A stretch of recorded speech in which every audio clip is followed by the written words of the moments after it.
So video number three is a retake. You know, I was working off the watch. Something happened when I did my third video, and all you could see was like this big, my head huge, but only like half of me. So it was like you saw like my eyeball, a little bit of my mouth talking. What a shame, because that video is actually pretty funny. But now we're back to normal. Mark has put me looking at myself at the camera, which I just think for me it's just a little bit easier than having to wonder, am I in screen, am I out of screen? I'm just not that pro, right? But now that I'm seeing myself, I'm thinking, damn,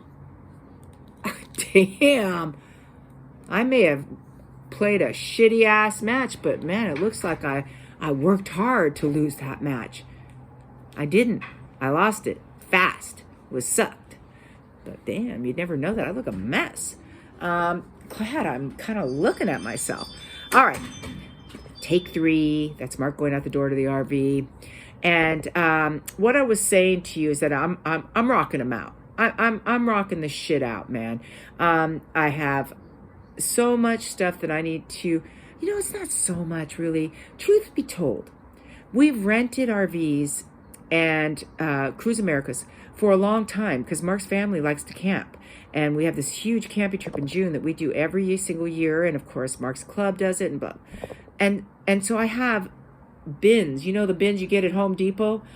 I have bins of all my kitchen stuff, knives, you name it, because over the years, I realized I need shit, right, in order to camp for a week. So I have all that stuff. And I didn't need to buy it, which is why those first 2 videos, when none of those types of RVs that we ever got had a king size bed. They always had queen. And when we moved into this house, we used to own a queen size bed, and we bought new furniture. We treated ourselves, and we got that split mattress that I talked about, and the Tempur-Pedic, it vibrates, it does it all, right?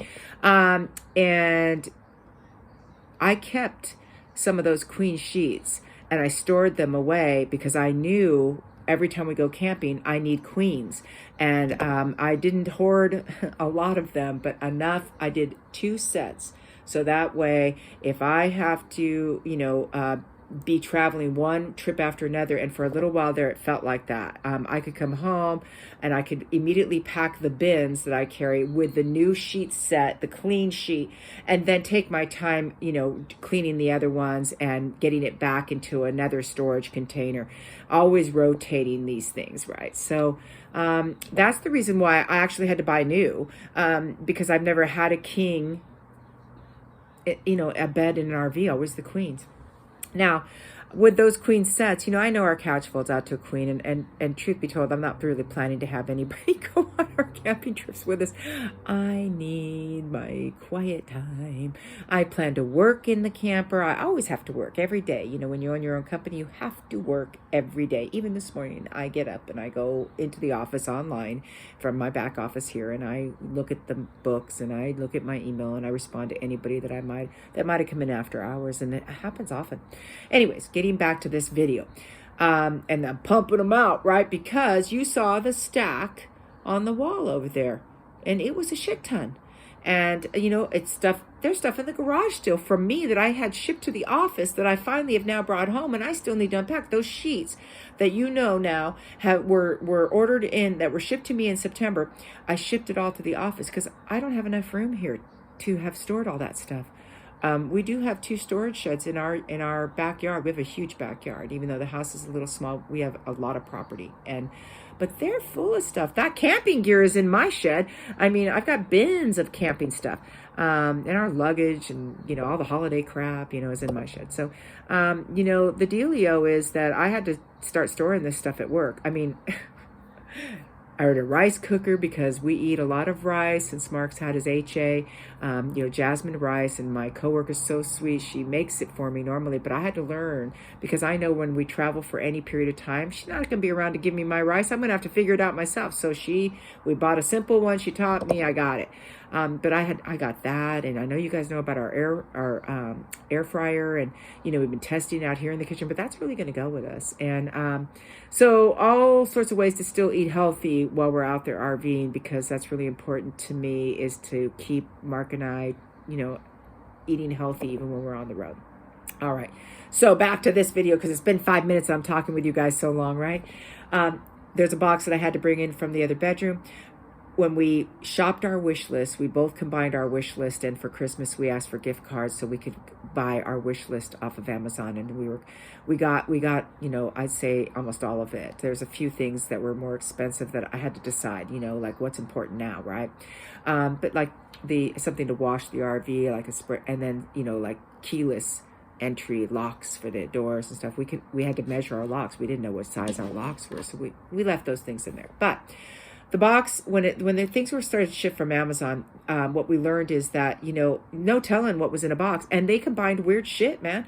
They combined weird shit. I mean, nothing. It was like, we opened this box because we were looking for something that we needed when we brought the RV home on Thursday, and we couldn't wait. We couldn't unbox it in front of you guys. I think, oh no, I did that for Mark. I did a film in the garage because, he had to look for it first. So this box was open.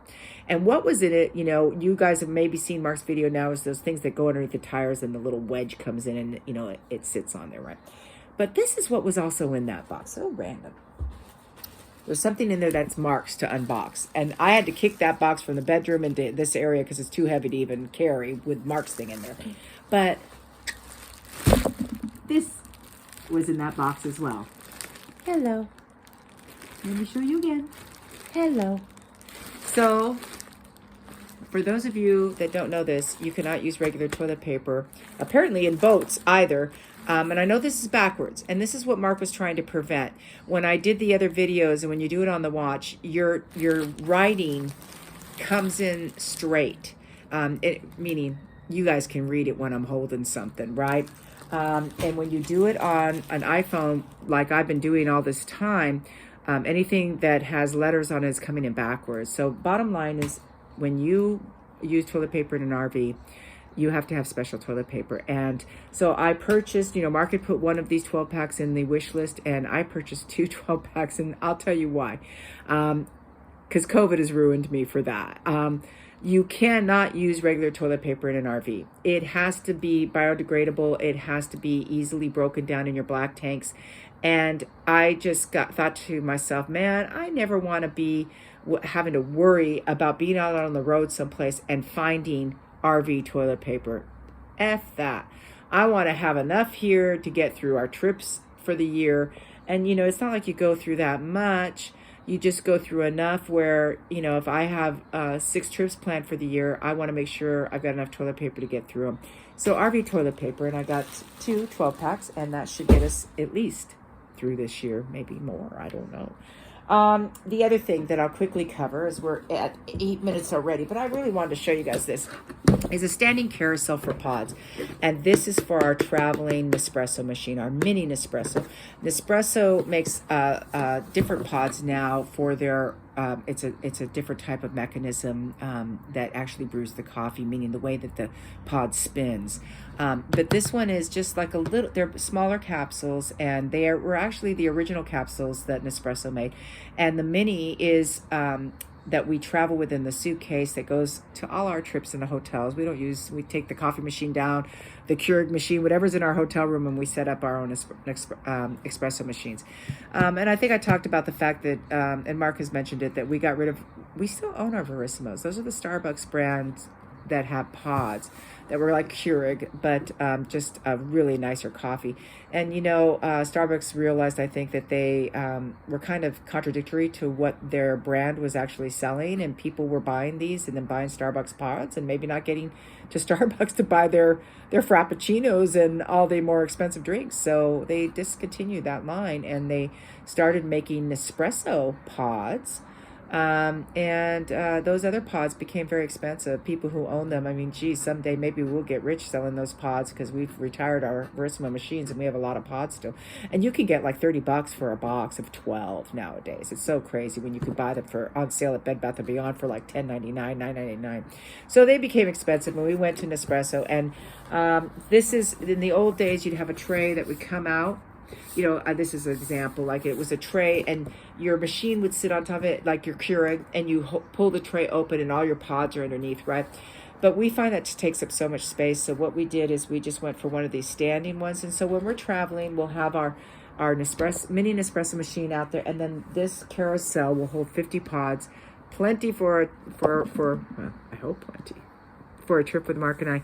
And then we're gonna probably do the other Nespresso with a different capsules that actually brew your coffee in a different way. It's a scientific process. It aerates it, and there's so much behind it anyways, but it makes one hell of a good cup of espresso and a good cup of an Americana, which is espresso with hot water. And that's really what we like. So more to be revealed. That thing is probably going to go, we're going to get one and put it in the RV. I was going to do a bean espresso machine like the ones that we have in the garage and here in my kitchen. And what happens with bean brewing is, for those of you who don't know, when you're grinding your beans, of course the pod drops into a tray somewhere, but the bean still, it has dust, like dust from a bean that gets trapped into your machine, and you have to clean it. And even when you try so hard to keep it clean, every now and then it gets clogged in the back of the machine, and all of a sudden water will disperse on the bottom. And that's when you know, oh shoot, you better get some pipe cleaners and things like that and really get in there and start cleaning it. And I just don't want to have that mess in the RV, because water and the floors of RVs, no, bad combination, right? Keep your water to your sinks and to your shower, but not anywhere else in the RV do you want water going into crevices. So I just decided the best thing for us was to buy another Nespresso machine, and a little bit bigger, so that way we don't have to fill the water tanks as often as the mini traveling one. And eventually we'll figure it out which one we want and ship it here, and we'll be opening it up for all of you. Oh, enough of April. It's 12 minutes. That's it for the unboxing for me right now. It's Saturday night. I want to go clean all my drawers in the RV. I've been so busy. I barely got a chance to even enjoy it since it's been home. I want to go check it out. Mark's done some things, got our Wi-Fi going, got the TV Fire Stick in, so many things that I've missed. I want to go play too. So I'm going to go. But just know, there we go. I love you guys. I'm always thinking about y'all. And don't make other plans. Have a great evening or a great day if you're watching this, and stay blessed.